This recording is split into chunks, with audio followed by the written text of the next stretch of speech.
Hi jazz guitar enthusiasts around the globe, Sandra Sherman here. Today I want to tell you everything you need to know about jazz sessions. The goal is to make you ready for your first session.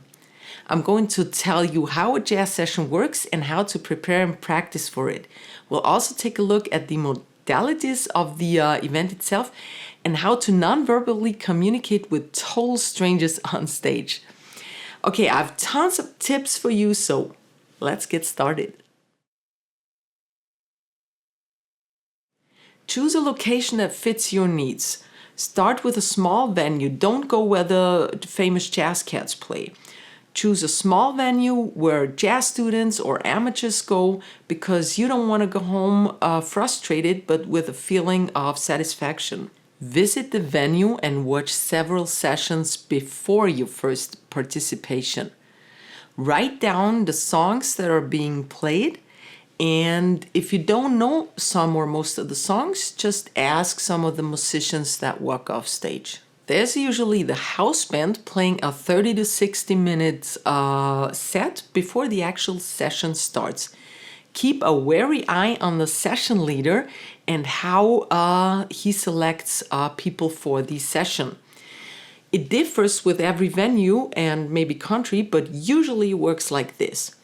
There is a list at the venue where people can write their names in and what song or songs they want to play. The session leader then looks at that list and puts together a band, the first band, and by looking at who wants to play the same songs. Then usually there's some instruments missing, like let's say nobody wants to play Donna Lee bass. So he goes around and asks who wants to play Donna Lee bass for Donna Lee. If nobody's there, then the bass man of the house band usually fills in. Sometimes there just is no list. Then you go to the session leader and you just tell him you want to play song X, and then he searches for people, or you search for people who want to play that same song too, and you go on stage. And you can also just walk on stage if sometimes the session leader is not very active in the organization, and then you just walk on stage and wait for people to join you, and then you have to agree upon a song on stage. The bigger and more professional the venue is, the more it is organized by the session leader. The smaller venues are often chaotic and you have to fight your way on stage.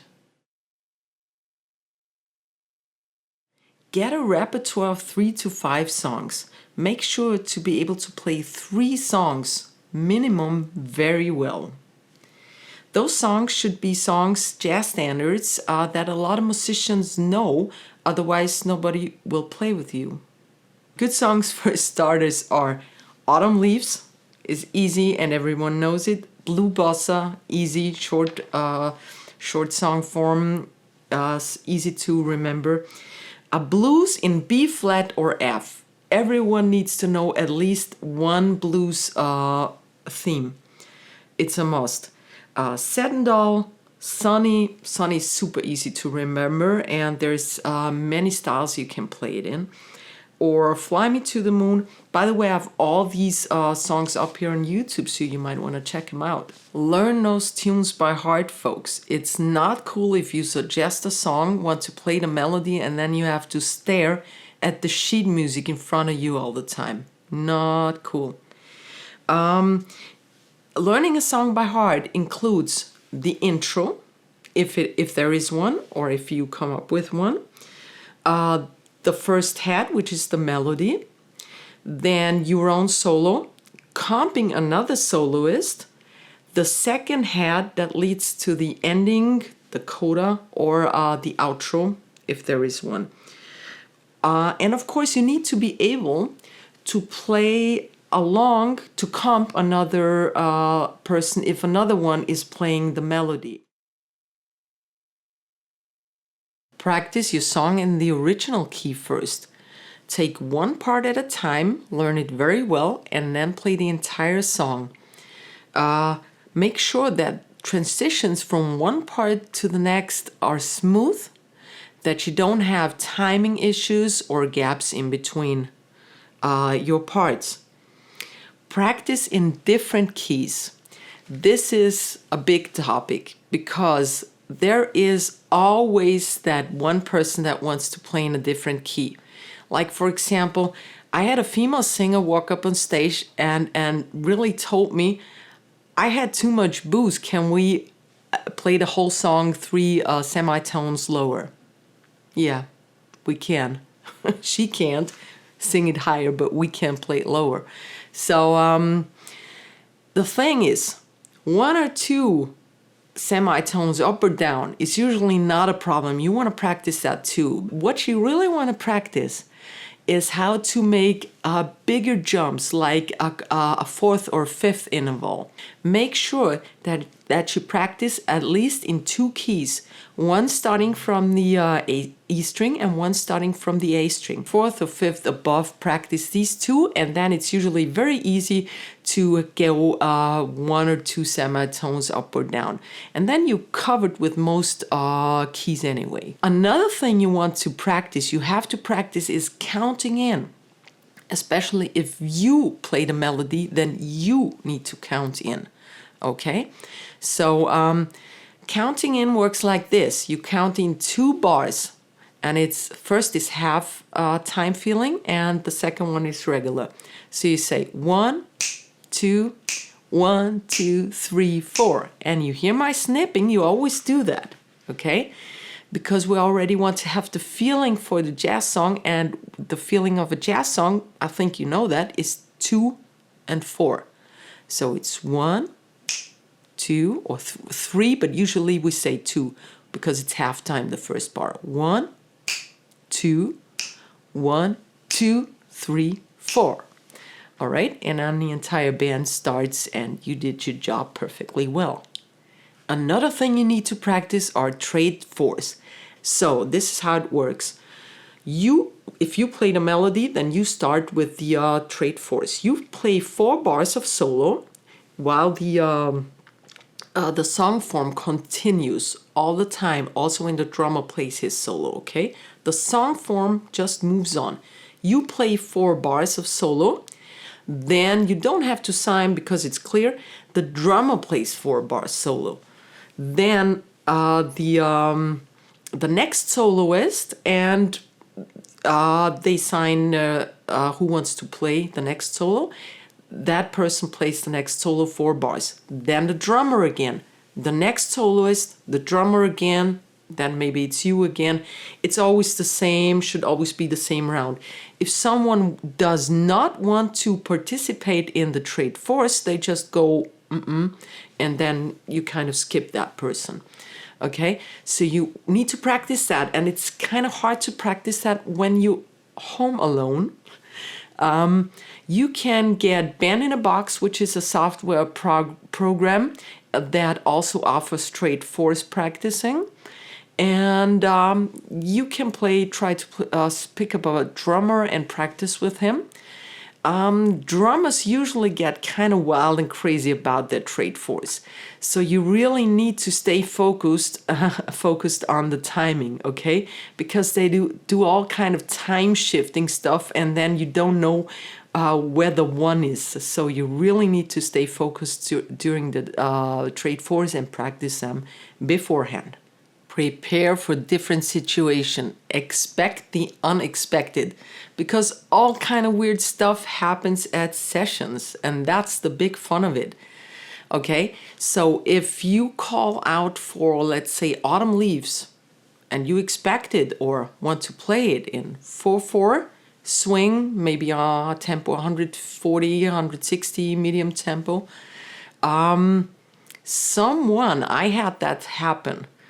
Someone might say, Autumn Leaves, I played it a million times. Let's play it differently today. Let's play it in 3/4 time, leaden feeling, ballad, whatever, all together, or they make a song out of it.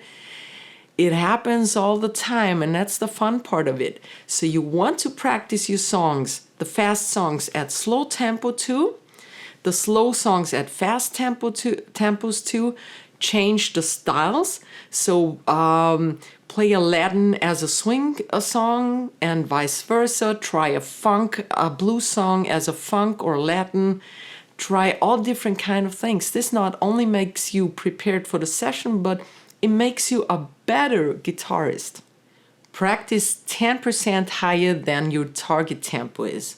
Let's say you want to play a tune at tempo 140, that's your target tempo, then practice it at 150 to 160 BPM. Stage fright and shaking hands take away 10% minimum. So you want to make sure you have a good cushion. Watch the house band. A lot of pros don't watch the house band, but go to the session after the house band has finished.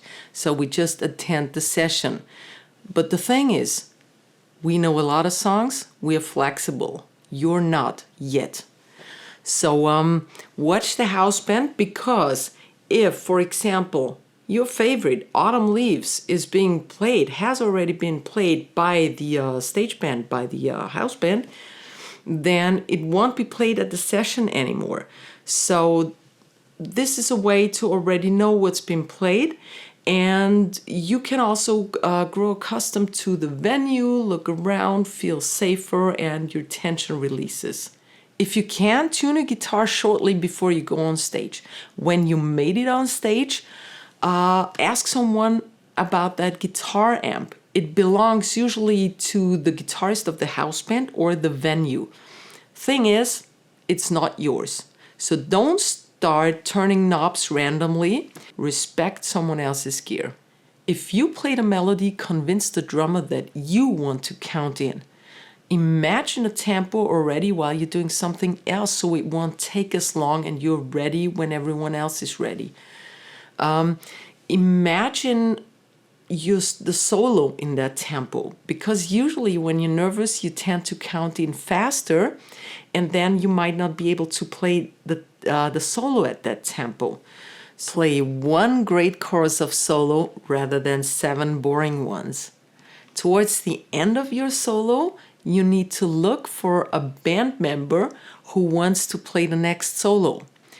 Make sure you start your eye contact. This is all nonverbal communication and is not fixed or agreed upon before. So that's the fun part of a session, okay? It's all live at stage, happening live at stage, on stage. So you need to start eye contact early enough.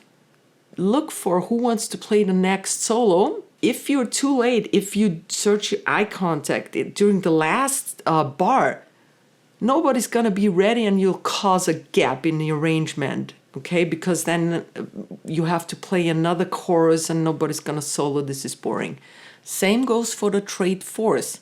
If you want to start a trade four, you usually sign 4, or depending on where you are in the world, or you can also just form the word trade with your mouth.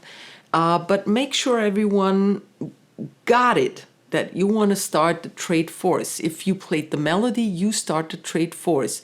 And the trade fours usually start after the last regular soloist has ended its solos. And then there can be trade fours or not. And if you want to start them, you have to communicate that to your band members. When the trade fours, when you want to end the trade fours and go back to the head, the last head, in my part of the world, we make this sign. This is head, things going back to the head. Towards the end of the head or the outro, keep eye contact with your band members again. Watch the drummer, because he's usually the one who plays the final drum roll or hit a ride or whatever. Play 1 or 2 songs on stage, not more, because there's usually a gazillion guitarists waiting for their big moment too. Don't be selfish. Take all your gear off stage. Don't forget your cable or tuner. And get yourself a beer, relax, and congratulate yourself, because you had the courage to go on stage, and that's the first and biggest step.